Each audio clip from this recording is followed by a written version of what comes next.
시편 119편 67절 말씀이 되시겠습니다. 고난 당하기 전에는 내가 그릇 행하였더니 이제는 주의 말씀을 지키나이다. 아멘.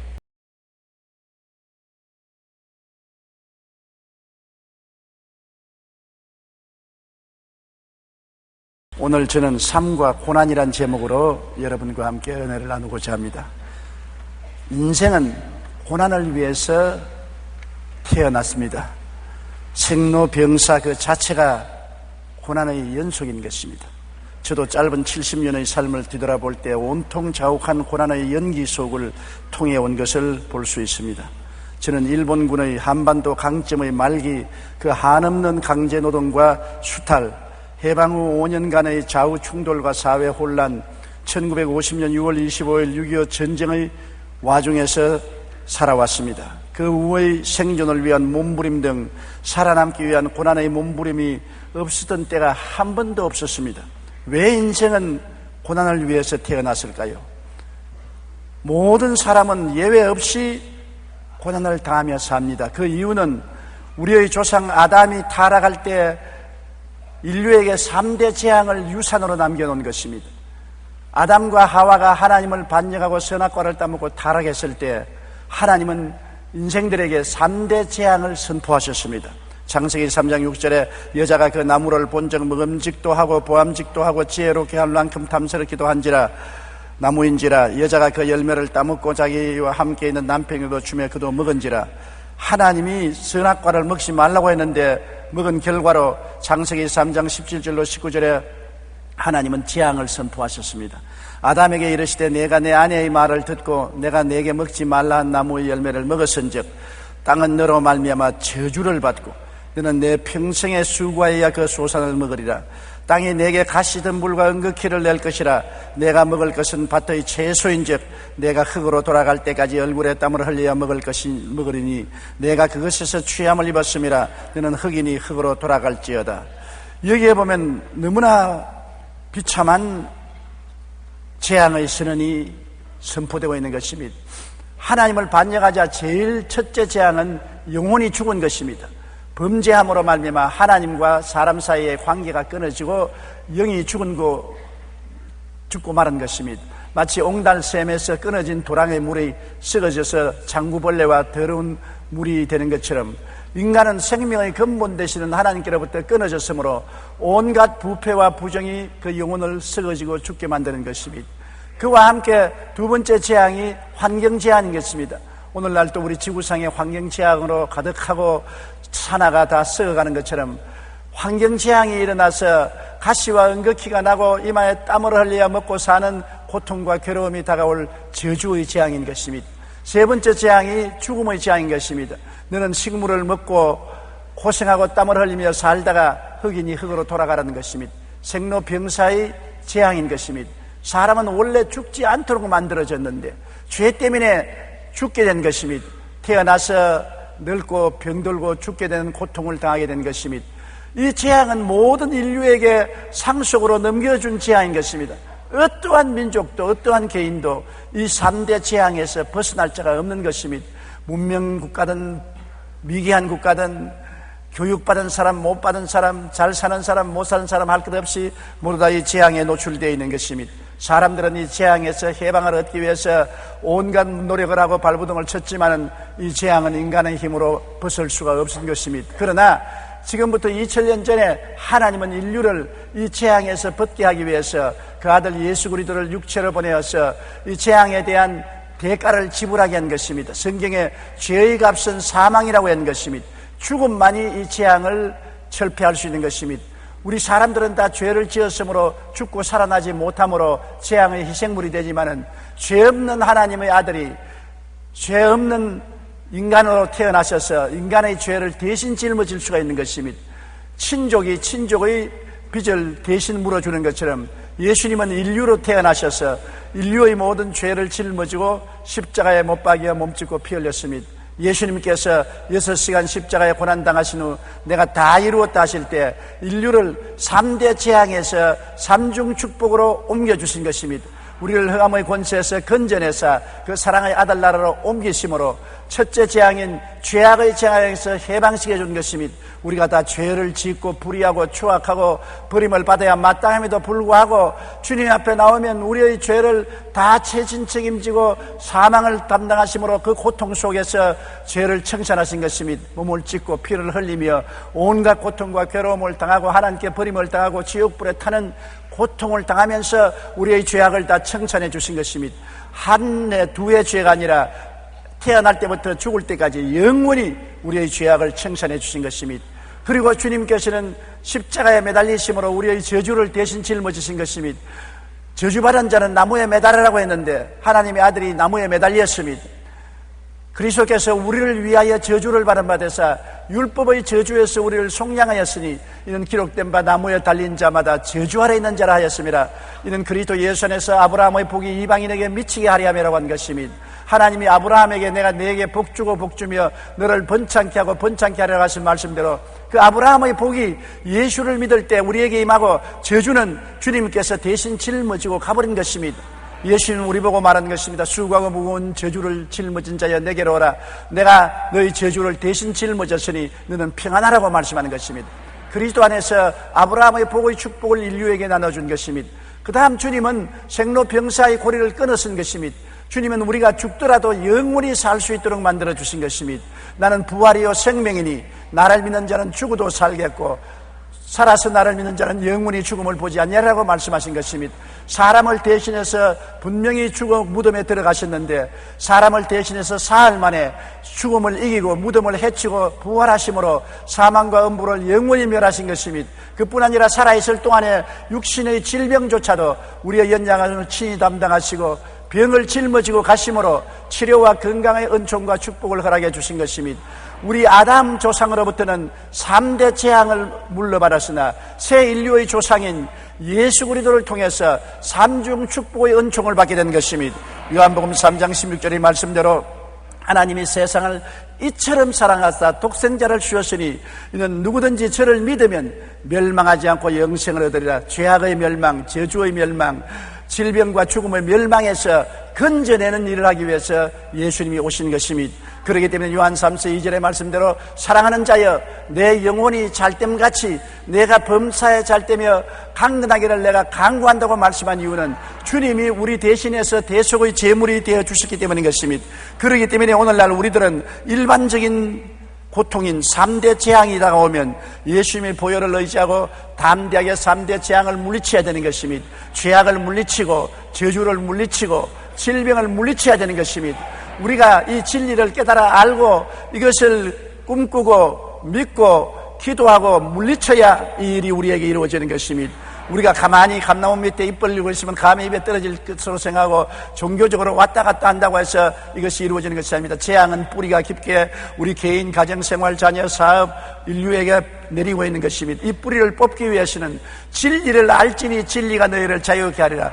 우리가 진리를 깨달아 알고 그리고 이것을 이루어진 모습을 바라보고 꿈꾸며 믿고 기도하고 담대하게 물리칠 때 성령이 역사해서 죄와 사망의 법에서 우리를 해방하고 건져주시는 것입니다. 그러나 이 세상에 사는 동안에 영광스러운 고난도 있는 것입니다. 고난이 영광스럽다고요? 그렇습니다. 영광스러운 고난이 있습니다.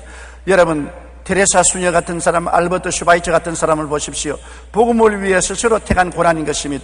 타인을 고난에서 구원하기 위하여 남의 짐을 대신 짊어진 고난은 영광스러운 고난인 것입니다. 자기를 희생하여 이웃을 섬기는 삶을 살 때 자기의 삶의 의미와 가치를 느끼게 되고 삶의 참 행복과 기쁨을 느끼게 되는 것입니다. 오늘날 같이 풍요의 생활 속에 사람들이 살면서 만족하지 못한 이유가 어디에 있습니까? 옛날에 없던 좋은 집도 가지고 텔레비와 라디오와 인터넷과 온갖 전자기구를 다 가지고 자동차도 타고 다니면서 옛날에 그런 것 없이 살던 때보다 사람들은 더 많이 싸우고 분노하고 미워하고 살상하고 가정이 파괴되고 괴로워하고 있는 것입니다. 왜 그러냐?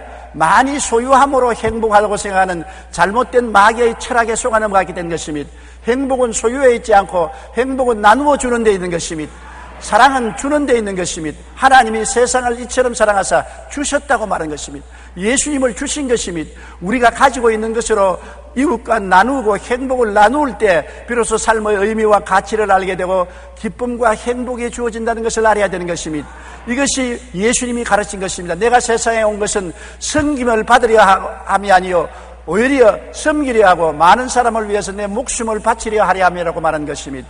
섬기는 생활이 비로소 우리에게 삶의 의미와 가치를 깨닫게 해주고 참 행복과 기쁨을 갖다 주는 것입니다. 그러므로 테레사 수녀 같은 사람 보십시오. 마더 테레사는 건축업자이신 시의원인 아버지 밑에서 유복한 어린 시절을 보냈습니다. 그러나 18살 때에 수녀회에 입회하여 이듬해 인도 캘가타로 가서 사역을 시작했습니다.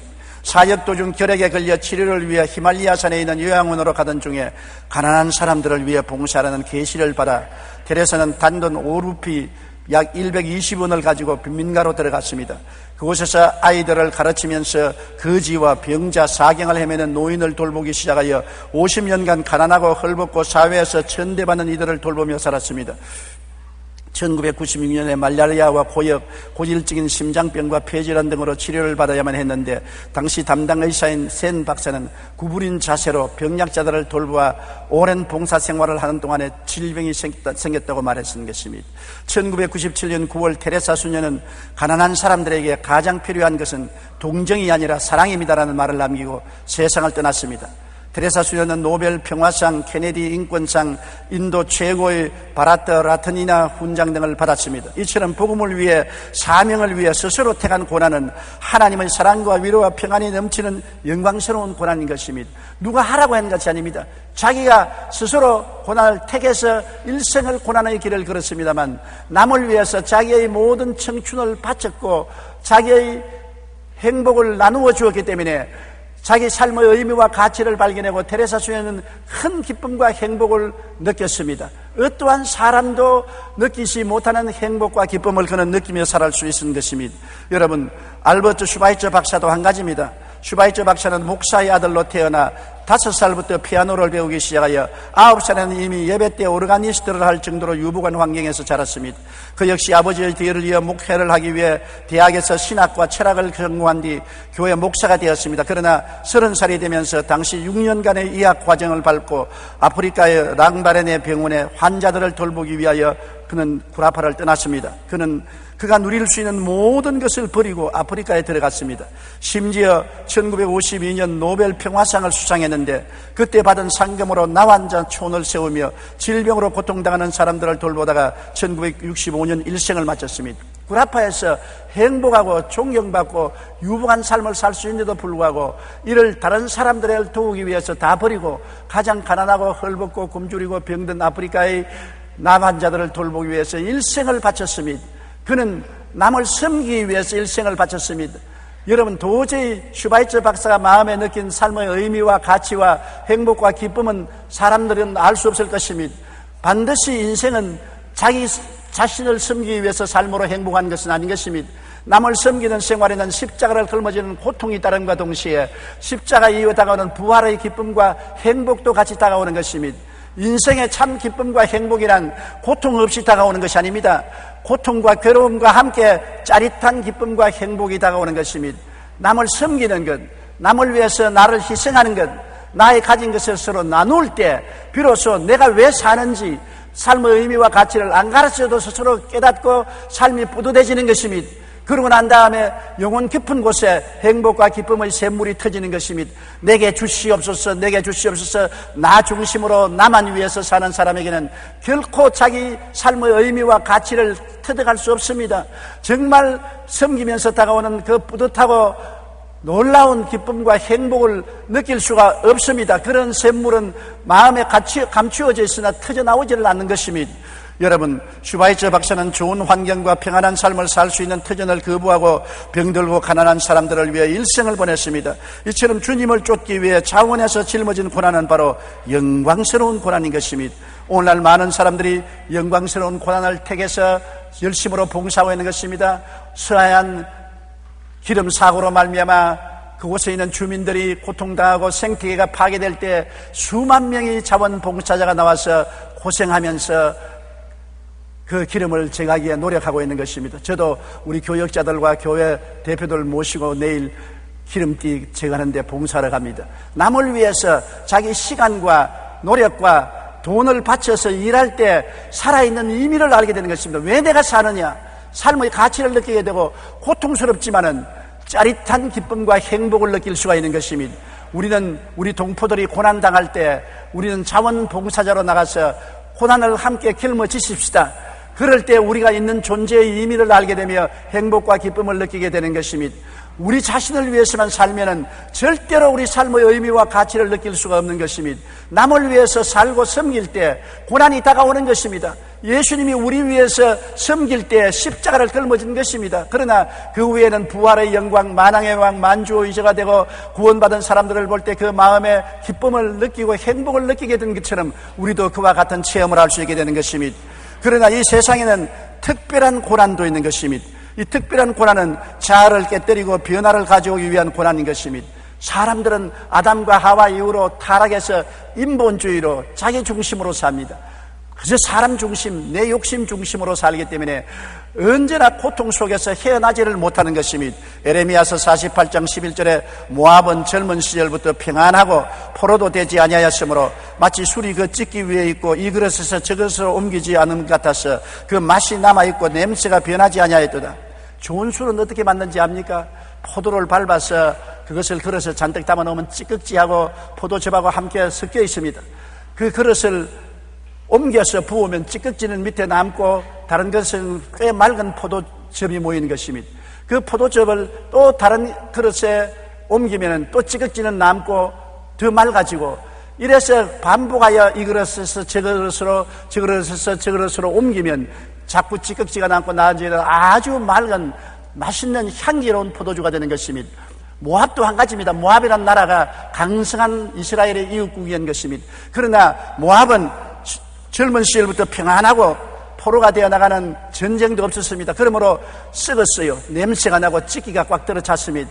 하나님께서 모압을 깨뜨려서 하나님을 섬기는 발랄한 나라로 만들기 위해서 다시 평안을 제하고 포로가 되게 하고 전쟁에 들어가게 만들겠다는 것입니다. 이 그릇에서 저 그릇으로 옮겨서 찌꺼기를 제하고 그래서 맛이 변하고 냄새가 변하게 만들겠다는 것입니다. 인생도 한 가지인 것입니다. 자아가 꽉 들어차고 자기 중심으로 사는 사람은 이 그릇에서 저 그릇으로 옮긴 체험을 하지 않기 때문에 옛날 맛이 그대로 남아있고 냄새가 변하지 않고 썩은 냄새가 남는 것입니다.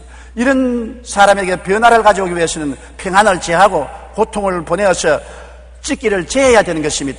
그것은 특별한 고난인 것입니다. 자아를 깨뜨리고 변화를 가져오기 위한 고난인 것입니다. 징계로 자기 생각, 자기 중심을 깨뜨리는 것입니다. 그냥은 안 깨어지는 것입니다. 호도가 그냥 손으로 만져서 깨어집니까? 망치로 바싹 때려야 깨어지고 소갈이 나타나는 것처럼 우리는 혼이 나야 깨어지는 것입니다. 그렇지 않으면 혼 중심으로 사는 것입니다. 혼이 나면 혼이 깨어지고 신령한 영적 사람으로 변하는 것입니다. 에레미야 35장 17절에 그러므로 만군의 야훼 이스라엘이 하나님께서 이와 같이 말씀하니라. 보라, 내가 유다와 예루살렘의 모든 주민에게 내가 그들에게 대하여 선포한 모든 재앙을 내리니 이는 내가 그들에게 말하여도 듣지 아니하며 불러도 대답지 아니함이라 하셨느니라. 말하여도 자중심에 서고 자기만 사랑하는 사람은 하나님 말씀을 듣지 않습니다. 불러도 대답지 않습니다. 말하여도 듣지 아니하고 불러도 대답 안 할 때는 하나님께서 재앙을 보내는 도리밖에 없는 것입니다.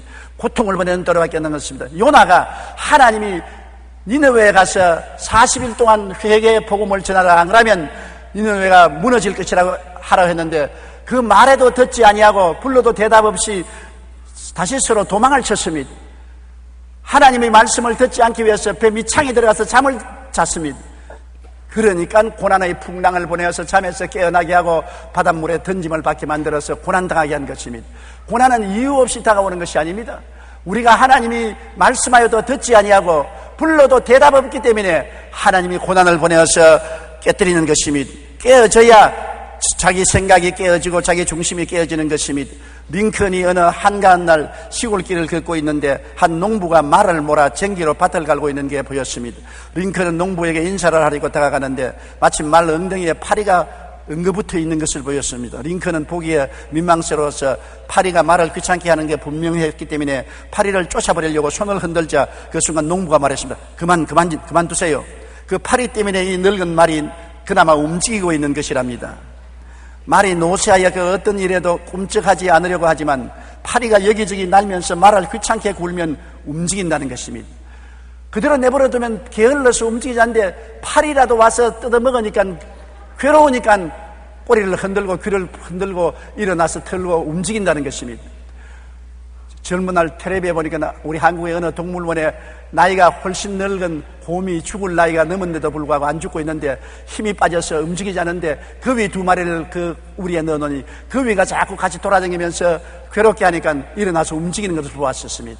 사람이 게을러 빠지고 열심을 내지 않은 사람은 고난이 다가오면 게을러 있을 수가 없는 것입니다. 고난이 다가오면 늦잠 안 자고 새벽기도 나와요. 더 괴로우면 기도문에 가서 금식해요. 평안하고 등 따시고 배부르면 늦잠 자고 기도 안 하고 혹시 교회도 참석 안 하고 성경도 읽지 아니하고 하나님을 멀리할 때가 많아요. 그러므로 고난은 우리를 깨뜨려서 하나님 중심으로 서게 하고 열심을 내게 하는 것입니다. 하나님께서는 열심을 내라 회개하라고 말하는 것입니다. 삶 가운데 어느 정도의 고난과 고통은 인간으로 하여금 더 성숙하게 하는 계기가 될 수 있는 것입니다. 신앙생활 가운데 찾아오는 고난은 오히려 우리 신앙의 성장을 위한 자극제가 되는 것입니다. 그렇기 때문에 고난 없는 신앙생활은 없습니다. 우리의 신앙생활에는 크고 적은 고난이 연속적으로 다가오는 것입니다. 하나님이 더 크게 사용하려면 더 큰 고난 당하게 되는 것입니다. 적당히 사용하려면 적당한 고난 당하는 것입니다. 하나님이 버린 사람은 고난하지 않습니다. 등 따시고 배부르고 혼자 살다가 돼지처럼 죽으라 그렇게 말씀하는 것입니다. 그러므로 고난 당하는 것을 기쁘게 생각하고 감사하게 생각해야 되는 것입니다. 고난을 통해서 신앙이 성장하고 믿음이 성장하며 기도하게 되는 것입니다. 욥기 23장 10절에 내가 가는 길을 그가 아시나니 그가 나를 단련하신 후에는 내가 순금같이 되어 나오리라. 순금이 어떻게 되는 것입니까? 불에 녹여서 찌꺼기를 제끼고 또 불에 녹여서 찌꺼기를 제껴야 순금이 되는 것입니다. 불같은 고난과 연단을 통해야 삶의 모든 나쁜 찌꺼기가 다 통회하고 자고하고 없어지고 우리가 순수한 신앙생활을 할 수 있는 것입니다. 시편 119편 67절에 고난당하기 전에는 내가 그릇 행하였더니 이제는 주의 말씀을 지키나이다. 정말 올바른 말씀 아닙니까? 저도 목회생활 50년을 뒤돌아볼 때 언제 제일 하나님께 헌신하고 충성했냐? 얻어맞았을 때인 것입니다. 대단히 얻어맞을 때 얻어 터지면 회개하고 돌아서서 주의 뜻을 따르겠나이다. 한 번만 살려주십시오. 그렇게 부르짖었고 일생을 살아오면서 하나님께 가장 감사한 것은 나를 때려주신 하나님께 감사한 것입니다. 그대로 내버려뒀으면 세속화되고 세상을 따라갈 것인데 때려주셨기 때문에 돌이켜 회개하고 바른 길을 찾을 수 있었다는 것입니다. 그렇기 때문에 자녀 교육에도 회초리가 반드시 필요한 것은 회초리 없이 내버려두면 못된 방종하는 자식이 되고 마는 것입니다. 야고보서 5장 13절에 너희 중에 고난당하는 자가 있느냐 그는 기도할 것이요. 보세요. 고난당해야 기도하는 것입니다. 편안하면 기도하지 않을 뿐 아니라 기도할 거리도 없어요. 기도하세요. 뭘 위해서 기도합니까? 잘 먹고 잘 입고 잘 사는데. 내가 북구라파에는 사회제도가 잘 돼 있는 것을 보았습니다. 그곳 사람들은 교회를 안 나오고 기도를 안 해요. 교회 나오고 기도하니까 우리는 교회 나갈 필요가 없습니다. 국가가 초등학교부터 대학까지 다 수업료 대주고 병들면 병원에 가면 국가가 다 병원비 대주고 자녀들이 많으면 양육비를 국가가 대주니 하나님 대신 국가가 다 해주므로 우리는 하나님 믿을 필요가 없다고 합니다. 그런데 교회는 꽉꽉 차요. 왜냐하면 국가가 못 도와주는 병든 사람만 교회 찾아와요. 병원에서 못 고치는 병자들이 얼마나 많은지요. 관절염식, 영통, 암, 괴로운 사람들이 부흥회할 때 꽉 들어차요. 병을 고치는 그리스도를 전할 때 교회가 꽉꽉 들어차고 그냥 예수를 전하면 아무도 안 와요. 사람은 자기 고통스러우니까 그것에서 면하려고 하나님을 찾기 시작하는 것입니다. 여러분, 인간에게 하나님이 고난을 완전히 제끼지 아니하신 이유는 깨어지고 회개할 뿐 아니라 신앙의 힘을 얻고 기도하고 장성하기 위해서 주님께서는 고난을 허락하여 주시는 것입니다. 정신과 전문의사 에릭 랜드만 박사가 위기를 당한 사람들을 상대로 조사를 했습니다. 병든 사람들, 사업에 실패한 사람들, 또 사회적으로 어려움을 당한 사람들, 위기를 당했던 사람들을 전부 조사한 결과 위기를 당한 사람들의 85%가 결국 위기가 축복이 되었다는 결론을 얻게 된 것입니다.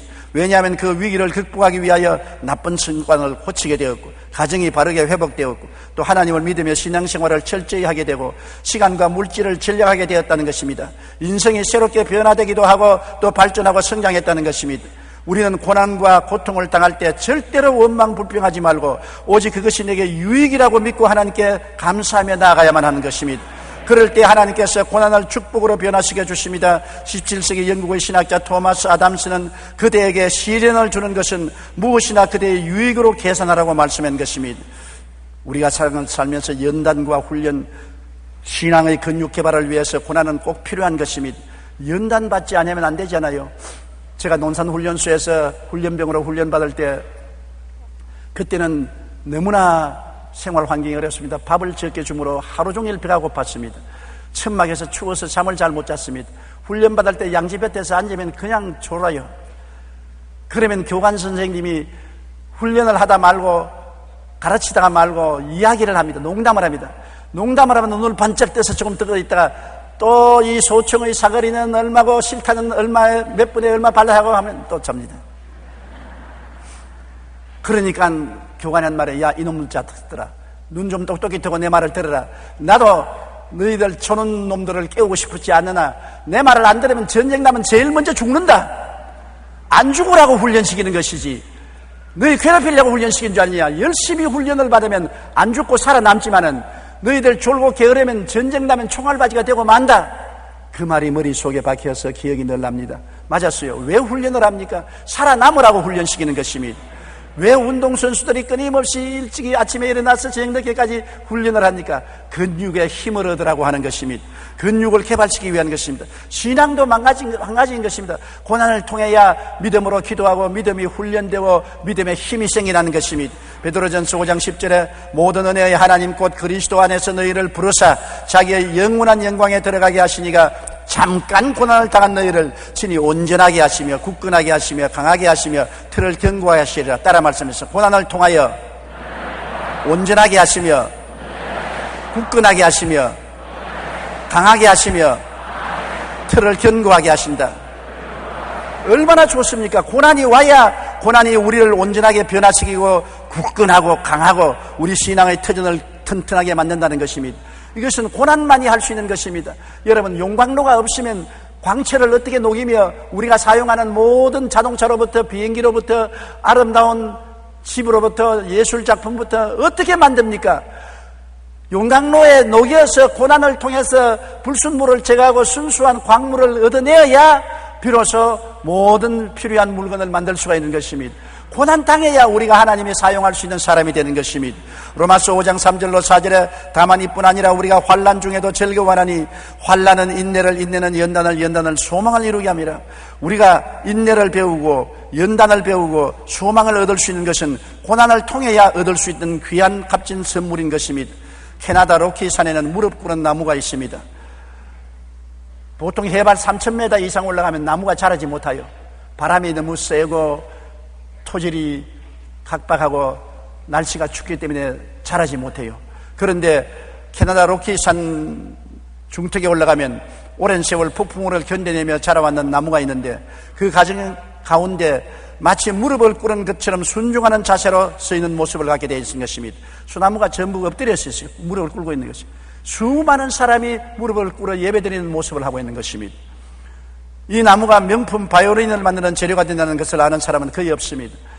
무릎 꿇은 나무, 바람과 폭풍우를 만나고 척박한 땅에서 고난을 당하면서 살아남기 위해서 자기 자세를 낮추고 무릎을 꿇은 짓을 자란 그 나무를 베어서 바이올린을 만들면 명품 바이올린이 되어서 소리가 가장 잘 난다는 것입니다. 어려움이 닥칠 때 좌절하고 낙심하며 원망하면 그것으로 그만입니다. 그러나 겸손한 자세로 하나님 앞에 무릎 꿇고 전적으로 항복할 때 그 사람은 명품 인생으로 변화되는 것입니다. 사람도 저질이 있고 명품이 있지 않습니까? 저질 인생은 고난당하지 않기 때문에 안 깨어짐으로 저질 인생이 되는 것입니다. 고난을 당하여 무릎을 꿇고 깨어지면 명품 인생이 되어서 하나님이 아름답게 사용할 수 있는 것입니다. 토마스 왓슨은 이렇게 말했습니다. 재물을 잃으면 아무것도 잃은 것이 아니다. 생명을 잃으면 조금 잃은 것이다. 그러나 예수님을 잃어버리면 다 잃어버린 것이다. 예수님을 잃지 않게 하기 위해서 고난을 통해서 우리를 무릎을 꿇게 만들어 주시는 것입니다. 1966년 중국에서 소위 문화대혁명이 일어났을 때 기독교인들은 엄청난 핍박을 받았습니다. 그런데 혁명이 일어날 당시 중국의 기독교인들은 대략 300만 명 정도였으나 혁명을 겪고 난 후 1980년대 초반에는 기독교인이 가정교회까지 합치면 무려 10배나 늘어난 3천만 명에 이르렀습니다. 고난과 핍박이란 도구를 통해 하나님께서는 신앙 근육을 개발하시어 우리를 더욱 강하게 하시고 이로써 오히려 하나님 백성을 번성케 합니다. 심한 학대와 핍박이 기독교인들을 좌절시킨 것 같지만은 그 가운데 기도하고 믿음이 강해져서 더욱 전도하여 300명인 것이 300만이 3천만으로 변화되었다는 것입니다. 그러므로 고난은 예수 믿는 사람들을 약하게 하는 것이 아니라 가짜는 떨어지게 만들고 진짜는 더 강하고 담대하게 만들어주는 것입니다. 특별한 고난 당할 때 우리가 어떻게 해야 될까요? 특별한 고난 당할 때 우리는 먼저 하나님께 도움을 구해야 되는 것입니다. 고난을 우리 힘으로 이길 수 없잖아요. 깨어지고 회개하고 눈물이 되어 범벅이 되어 엎드리면서 하나님 나를 도와주시옵소서. 하나님이 이 고난을 견뎌내게 해주시옵소서. 이 사망의 엄청난 골짜기를 지날 수 있는 힘을 주시옵소서. 하나님께 의지해야 되는 것입니다. 시편 91편 14절 15절에 하나님이 이르시되 그가 나를 사랑한즉 내가 그를 건지리라. 그가 내 이름을 안즉 내가 저를 높이리라. 환난 때 내가 저와 같이 하여 저를 건지고 영화롭게 하리라고 말한 것입니다. 하나님을 찾고 부르짖어서 하나님의 도움을 구해야 되는 것입니다. 시편 34편 19절에 의인은 고난이 많으나 야훼께서 그 모든 고난에서 건지시는도다. 고난이 많을 때 건지시는 이가 하나님이기 때문에 하나님을 찾아야 되고, 우리 고난당할 때 왜 내가 고난당한지를 반성해야 되는 것입니다. 아무리 부모가 자식을 꾸짖어도 반성하지 아니하면 앞길이 캄캄한 것입니다. 굳이 부모가 왜 자꾸 꾸짖습니까? 반성하라고 꾸짖는 것입니다. 반성만 하면은 사랑을 해주지 왜 꾸짖겠습니까? 왜 하나님이 우리에게 고난 보내시는 것입니까? 우리가 변화되지 않고 반성하지 않기 때문에 꾸짖는 것입니다. 우리는 고난당할 때 내가 뭘 잘못했는가, 어디에서 떨어지는가를 돌이켜 생각하고 회개해야 되는 것입니다. 예레미야 36장 3절에 유다 가문이 내가 그들에게 내리려 한 모든 재난을 듣고 각기 악한 길에서 돌이키리니 그리하면 내가 그 악과 죄를 용서하리라 하시니라.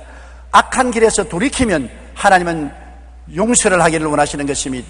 시편 119편 59절로 60절에 내가 내 행위를 생각하고 주의 증거들을 향하여 내 발길을 돌이켜 사오니 주의 계명들을 지키기 위해 신속히 하고 지체하지 아니하였나이다라고 말한 것입니다.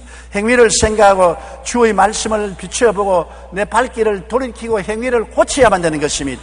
그러면 하나님이 고난을 중지시켜 주는 것입니다.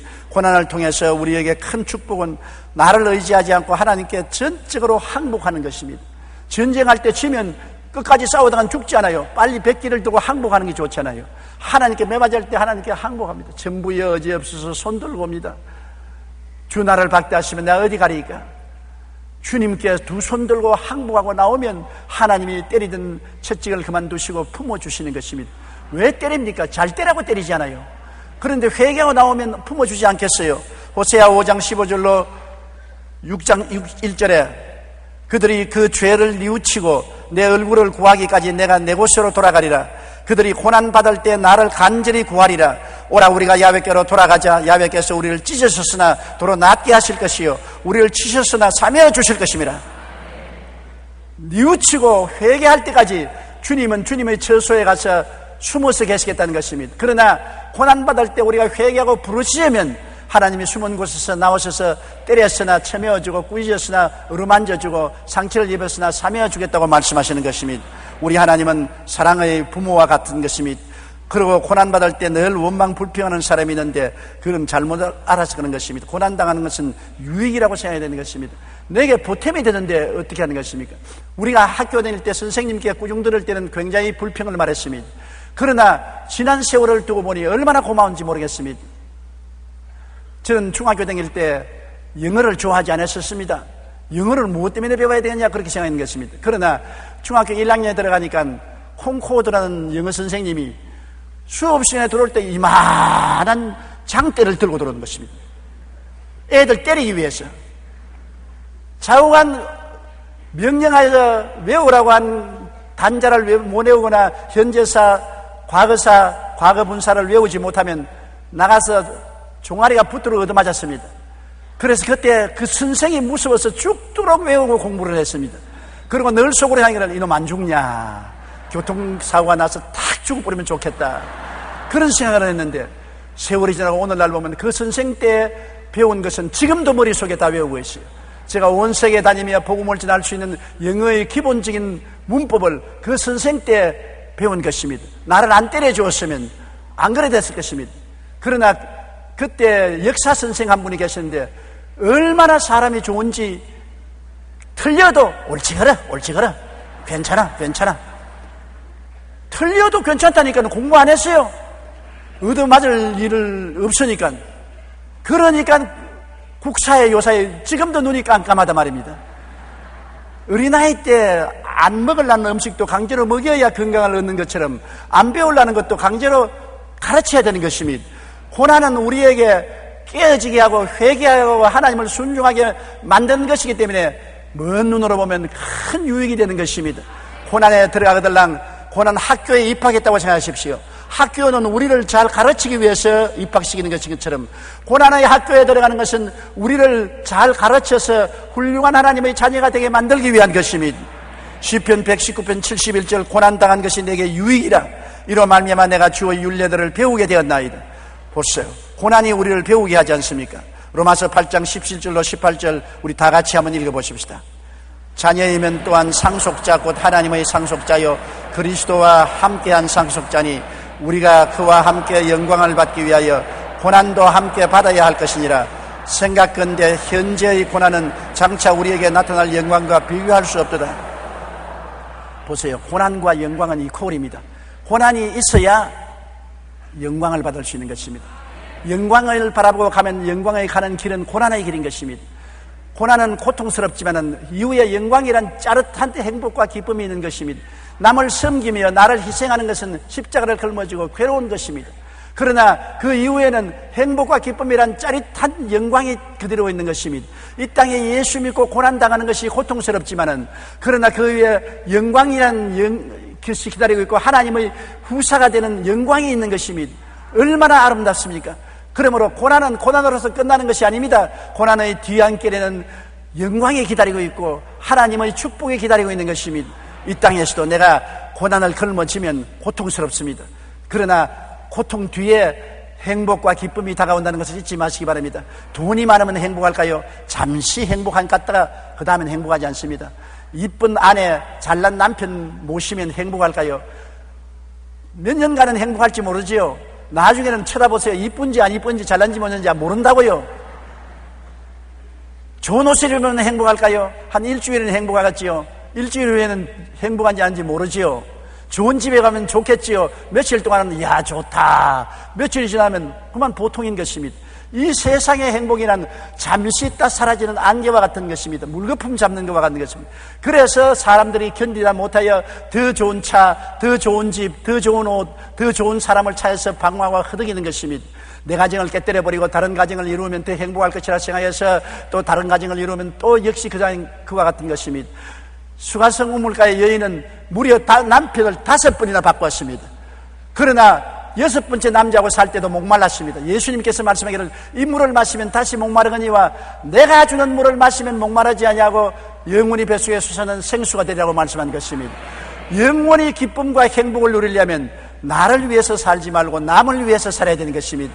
나를 섬기기 위해서 살지 말고 남을 섬기기 위해서 십자가를 걸머지면 고통스럽습니다만 그 뒤에 짜릿한 행복과 기쁨이 다가온다는 것을 잊지 마시기 바랍니다. 여러분은 하나님의 상속자요 그리스도와 함께 영광을 받기 위한 사람이기 때문에 그 영광의 길을 가는 고난을 감수하고 받아들이게 되시기를 주님 이름으로 축원합니다. 미국의 헨리 위더 비처 목사는 고난에 대해 이렇게 말했습니다. 고난은 예수님을 믿는 사람들에게도 찾아옵니다. 그것은 그 사람을 슬프게 하려는 것이 아니라 더욱 진실하게 하며 불쌍하게 하려는 것이 아니라 더욱 현명하게 하기 위한 것입니다. 실을 100배 1000배로 늘리기 위해 쟁기질로 땅을 비워가게 하듯 고난은 우리에게 더 큰 기쁨과 영적인 결실을 줍니다. 여러분, 우리는 고난당할 때 좌절과 시리에 빠진 것이 아니라 유익을 생각하며 축복의 기회로 삼아서 감사해야 되는 것입니다. 고난당할 때 너무 빨리빨리 고난을 벗어나오려고 하지 마십시오. 우리 한국 사람은 빨리빨리가 세계적 대명사입니다. 한국 사람만 보면 빨리빨리 그럽니다. 여러분, 어린아이를 빨리빨리 자라라고 목을 매일 아침 땡기면은 병신이 되지 않겠습니까? 농부가 곡식을 심으려고 빨리 자라라고 곡식 모가지를 잡아 땡기면 다 하얗게 말라지지 않겠습니까? 빨리빨리가 반드시 유일한 것이 아닌 것입니다. 때를 기다려야 되는 것입니다. 인간의 모든 삶은 때를 따라 아름답게 만드신 것입니다. 울 때가 있으면 웃을 때가 있고, 슬플 때가 있으면 기쁠 때가 있고, 심을 때가 있으면 거두을 때가 있고, 살릴 때가 있으면 죽일 때도 있고, 태어날 때가 있으면 죽을 때도 있는 것입니다. 때를 따라 아름답게 하는 것입니다. 고난이 오면 하나님은 때를 따라서 훈련을 받게 하고 난 다음에 기쁨으로 옮겨주시는 것입니다. 고난을 빨리 신속하게 뛰어넘으려고 하면 안 되는 것입니다. 내가 어제 텔레비전의 건강 프로그램을 보니까 의사 선생님이 그 사람 몸에 활성산소가 너무 많으니까 이온수를 마시면, 활성산소가 없으니 이온수를 매일 한 병씩 한 페트병을 마시라 했는데, 이 사람이 물 중독이 걸려서 죽게 되어 가지고서 병원에 뛰어왔습니다. 왜 그러니까 한 병 마시면 이온수가 없으니까 큰 페트병으로 2병을 마셨답니다. 요만한 거 아니고 이만한 걸 빨리 활성산소가 없어지고 빨리 나으려고 이온수 2 큰 페트병으로 마셨으니 사람이 삽니까? 왜냐하면 몸 안에 소금 낀 나트륨과 물이 밸런스가 잡혀야 몸이 정상적으로 운영하지. 나트륨이 희석되면 물이 세포를 막을 타고 들어와서 온몸이 퉁퉁 붓고 물 중독에 걸려 죽습니다. 마라톤 하는 사람이 땀이 많이 났다고 목마르다고 갑자기 물을 한꺼번에 많이 마시면 그대로 쓰러져 죽습니다. 물이라는 것도 씹어가면서 조금씩 마셔야지, 좋다고 한꺼번에 다 마시면 한꺼번에 좋아지는 건 아닌 것입니다. 이와 같이 고난도 단방에 없어지지 않습니다. 이번 선거에 단방에 날아간다고 하더니만 단방에 날아간 사람 한 사람도 없어요. 이 세상에 단방에 날아가는 일은 절대로 없어요. 베드로전서 4장 12절로 13절에 사랑하는 자들아, 너희를 연단하려고 오는 불시험을 이상한 일을 당하는 것 같이 이상히 여기지 말고 오히려 너희가 그리스도의 고난에 참여하는 것으로 즐거워하라. 이는 그의 영광을 나타내실 때에 너희로 즐거워하고 기뻐하게 하려 함이라. 내 길을 야훼께 맡기라. 그를 의지하면 그가 이루시고 내 의를 빛같이 나타내시며 내 공의를 정오의 빛같이 하시라고 말한 것입니다. 일이 안 될 때도 오래 참고 기다리면서 하나님의 때를 기다려야 되는 것입니다. 한 여자 신문 기자가 생활을 하다가 불의의 사고로 다리를 다쳤습니다. 그래서 실직한 그녀는 소설을 쓰기 시작해요. 출판사마다 원고를 가지고 갔는데 다 외면당했습니다. 이 출판사가도 안 돼요, 저 출판사가도 안 돼요. 낙심해서 원고를 버리려고 하다가 네이슨이라는 출판 사장이 여행을 하는 것을 알고 뛰어가서 기차 역전해서 기차에 탄 그분에게 원고 뭉치를 던져주었습니다. 그리고 제가 만든 원고인데 한번 읽어보세요.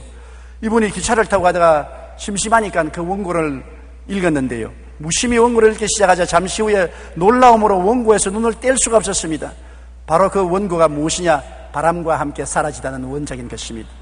이 바람과 함께 사라지는 명작은 마가렛 미첼이라는 여자가 지은 것인데, 이 책은 하루에 5만 부 이상 팔렸고 10여 개국어로 번역되었으며 영화로도 제작되어 세계적인 화제작이 된 것입니다. 이렇게 멋진 원고가 수많은 출판사에서 거부를 당했습니다. 이 여자는 고난에 사무쳐서 절망적이 되었으면 참고 기다리고 낙심하지 않자 그걸 알아주고 출판해 준 사람이 있어 일약 유명한 작가가 되고 마는 것입니다. 고난당할 때 우리는 오직 하나님을 바라보며 도우심의 때를 기다려야 하는 것입니다. 그러면 좋으신 하나님께서 가장 적합한 때 가장 좋은 것으로 채워주는 것입니다. 고난은 이상한 일을 당하는 것이 아닙니다. 그것은 인간의 삶의 전반적인 경험입니다. 고난당할 때 싸울 것은 싸우고, 연단을 받을 것은 받고, 회개하고 깨어질 것은 깨어지고, 주님 품에 더 깊이 안기는 것이 승리의 길인 것을 알게 되시기를 주님 이름으로 축원합니다. 우리 기도드리겠습니다. 사랑이 많으신 우리 아버지 하나님, 우리가 밥을 먹고 운동을 하는 것처럼 하나님의 은혜를 받고 반드시 고난이 다가와야 되는 것을 알고 있습니다. 고난이 우리에게 먹은 말씀이 양분이 되고 자라게 만들어주는 것임을 알게 하여 주시옵소서. 고난당할 때 불평, 원망, 탄식하지 말고 깨어지고 회개하고 하나님 중심으로 서게 도와주시옵시고, 오히려 영광스러운 고난 차원에서 고난받음으로 말미암아 삶의 의미와 가치도 깨닫고 짜릿한 기쁨과 행복도 느낄 수 있게 하여 주시옵소서. 사랑하시는 아버지 하나님, 우리가 이 세상에 살면서 끊임없이 고난당하는 것을 깊이 생각하고 오히려 감사하고 찬송하며 고난의 의미를 묵상하게 도와주시옵소서. 예수님 이름으로 기도드립니다. 아멘.